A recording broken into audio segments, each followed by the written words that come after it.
Hello guys, പുതിയ വീഡിയോയിലേക്ക് സ്വാഗതം. ഞങ്ങൾ ഇന്ന് കാട്ടാൻ പോകുന്നത് ചക്കിളിയാണ്. ഞങ്ങൾക്ക് ഇഷ്ടപ്പെട്ടാണ് കേട്ടോ. അപ്പൊ നമ്മൾ അപ്പോൾ ഞങ്ങൾ സ്പൂണൊന്നും നോക്കില്ല ഗൈസ്, നമുക്ക് തിന്നോക്കാം.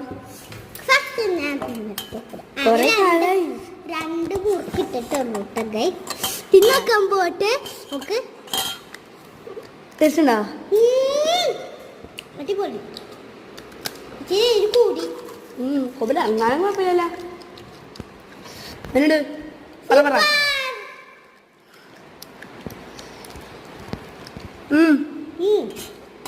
ഒന്നും പറയാനില്ല. കോപ്പലടി കോപ്പില്ലല്ലോ. കുഴപ്പമൊന്നുമില്ല. ഞാൻ ചോദിക്കുന്ന യൂട്യൂബിലുണ്ടാവും.